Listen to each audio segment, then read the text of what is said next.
वो इस वक्त वो इंडिया को कह रहे हैं कि आप प्लीज़ हमें डिस्टेबलाइज ना करें। भारत को जल्द ही बांग्लादेश के साथ साझा करने वाले अपने एयर स्पेस को बंद कर देना, और अगर ऐसा होता है तो बांग्लादेश के लिए मुसीबत काफी ज्यादा बढ़ जाएगी, क्योंकि तीनों तरफ से बांग्लादेश भारत से घिरा हुआ है और उसके पास सिर्फ एक ही रास्ता बचेगा और वह होगा समुद्री रास्ता। जो अटैक्स हो रहे हैं माइनॉरिटीज़ के ऊपर, नाम नहीं लिया उन्होंने, मगर उनका जो इशारा है वो हिंदुओं की तरफ है। अब बांग्लादेश के हालात जो है खराब से खराब तरीन होते जाएंगे, क्योंकि वहां पे जो गवर्नमेंट है उसके पास मैंडेट मौजूद नहीं है। USA says it's concerned now over the attacks on Hindus in Bangladesh. और वो खबरें जो हम अभी बांग्लादेश से सुन रहे हैं वो काफी तफ्तीशनाक है, काफी चिंताजनक है। जो इकॉनमी उन्होंने कैचअप की थी वही इंडस्ट्री वहां से शिफ्ट होके लोग स्पेकुलेट कर रहे हैं कि भारत चली जाएगी। मेरे को तो लगता है कि उनको इवैक्यूएट किया जा रहा था। जो 60-70 लोग इस्कॉन के आ रहे थे यहाँ पर भारत में, उनको इवैक्यूएट कर रहे थे।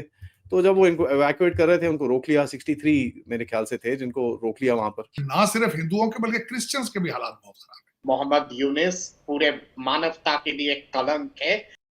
मिलिट्री एक्शन भी आप कर सकते हैं, देयर इज नो प्रॉब्लम। ठीक है, करने को तो ये सीजन है, this is something that you can do. Sheikh Hasina सामने निकल कर आई और सीधे मोहम्मद यूनुस पर उन्होंने हमला बोला। और उसके बाद भारत के अंदर इस वक्त बंगालियों को सुना है होटलों में जगह नहीं दी जाती, लोग मकान किराए के नहीं दे रहे। जाहिर है वहां भी अनरेस्ट हो, वहां भी लोगों का रिटेलिएट तो करेंगे। आप अगर हिंदुओं के साथ बंगाल के अंदर आपने उनके साथ इस तरह करेंगे तो उसका रिटेलिएशन तो होगी। ये तो एक्शन हैज रिएक्शन।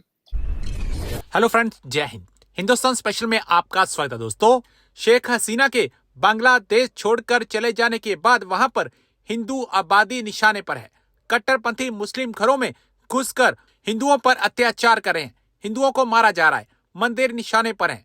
वहां रह रहे हिंदू बाहर निकलने पर पहरावा तक बदल ले रहे हैं। इसी बीच बंगाल विधानसभा में नेता विपक्ष सेवंदु अधिकारी ने हिंदुओं के साथ हो रहे जाति पर कड़ी प्रतिक्रिया दी है।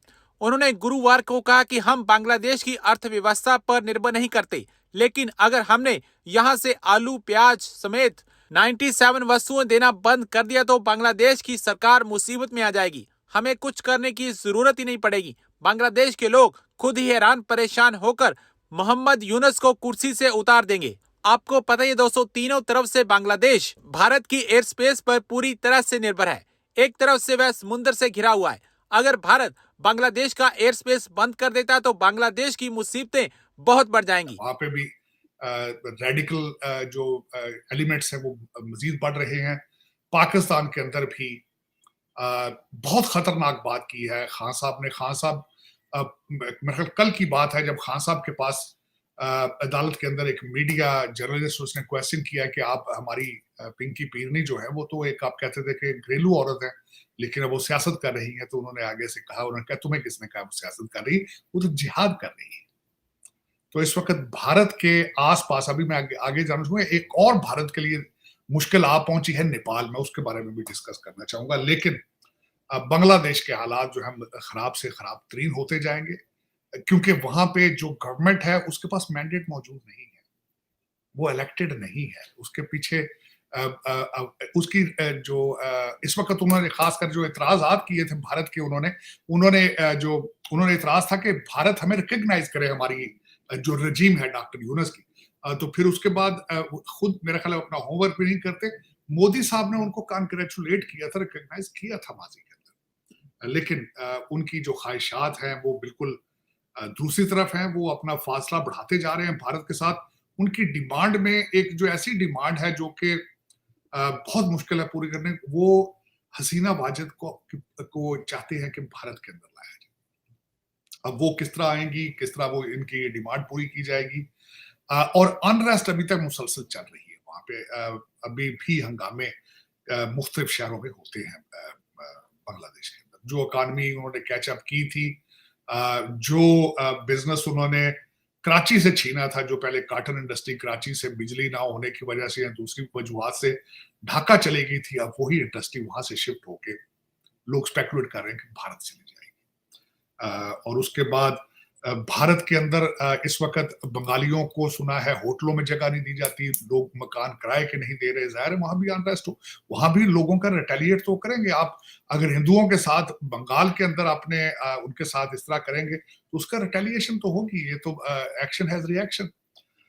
इसी तरह पाकिस्तान के अंदर भी मैं आगे चल के मजीद बताऊंगा कि इस वक्त मुख्तलिफ किस्म के एलिगेशन है कि पठानों के खिलाफ इस्लामाबाद के अंदर इसी तरह उनको विक्टिम बनाया जा रहा है, जिस तरह पंजाबियों को शनाख्ती कार्ड देते बलूचिस्तान में मारा जाता था। यहाँ पे सुना है कि हमारे जो पुलिस वाले भाईजान हैं वो दिहाड़ियां लगा रहे हैं, जो रेडी वाला होता है पकड़ लेते हैं, जिस किसी को पकड़ लेते हैं।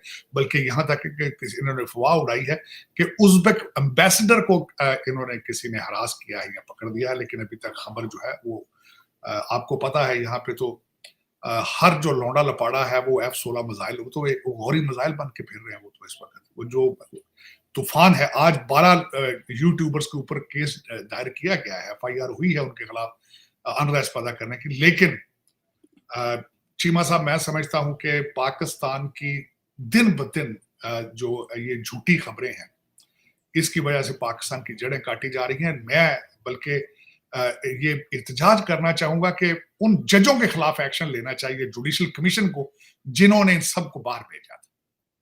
ये गुड टू सी वाले जज जो थे ना, ये सारे इन्होंने ये लौंडा लपाड़ा ना, इन्होंने ECL से इनके नाम निकाल के इनको बाहर भेजा था। पाकिस्तान को इन्होंने तोहफा किया। पाकिस्तान को तोड़ने के आपके जो जज हैं, गुड टू सी यू वाले जज, इनका भी एहतसाब होना चाहिए कि आप कानून के नीचे आप पाकिस्तान के जो एलिमेंट हैं, इस वक्त जो 5th जनरेशन वार है, 5th नहीं, वो 505th नहीं, वो 10th हो चुकी है जनरेशन वार, जो इस वक्त जो कभी बाजवा साहब कहते थे 5th जनरेशन वार। अफसोस है इस वक्त इतना तूफान गर्म है पाकिस्तान के अंदर। मैं खैर पाकिस्तान के टॉपिक को सेपरेट थोड़ा रखना चाह रहा था। जो इस वक्त भारत के लिए मैंने आपको बताया था, पहली तशवीशनाक चीज ये है कि 2 बॉर्डर्स के ऊपर आग लगी हुई है।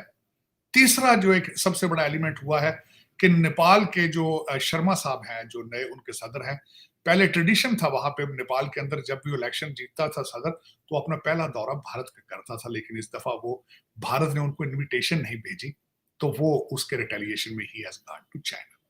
लेकिन पाकिस्तान के लिए बहुत बड़ी, पाकिस्तान का जो इस वक्त लौंडा लपाड़ा है, उनके लिए एक बड़ी खबर है। उसमें एक बहुत बड़ी नसीहत जो है वो पोशीदा है कि नेपाल जो है, खासकर शर्मा साहब की जो स्पेशलिटी ये थी कि इन्होंने जो भारत के कई चीजें जो नक्शे के अंदर थी उनके ऊपर क्लेम कर लिया था, जिसकी वजह से he was not in a good books of India. लेकिन वहां पे कांग्रेस की रिप्रेजेंटेटिव जो उनकी कैबिनेट का हिस्सा है, जो कि गई थी दौरे पर पहले, और उन्होंने भारत के रोड इनिशिएटिव BRI को जब साइन किया, उन्होंने बड़ी खूबसूरत एक बात की थी जो पाकिस्तान के लिए इस वक्त शर्मिंदगी का बायस होना चाहिए। उन्होंने कहा था कि हम BRI साइन करेंगे, लेकिन हम लोन नहीं लेंगे, ग्रांट्स लेंगे। वो जो एक इल्जाम लगाया जाता है चाइना के ऊपर कि प्रेडेटरी लैंडिंग करते हैं, जो उन्होंने जिस तरह श्रीलंका को की थी उन्होंने, या जिस तरीके से अफ्रीकन कंट्रीज को उनकी गवर्नमेंट लोन नहीं देती, बैंकों से लोन लेके देते हैं, जो कि आपने भी लेकर दुबई में प्लाजे बना लिए हैं,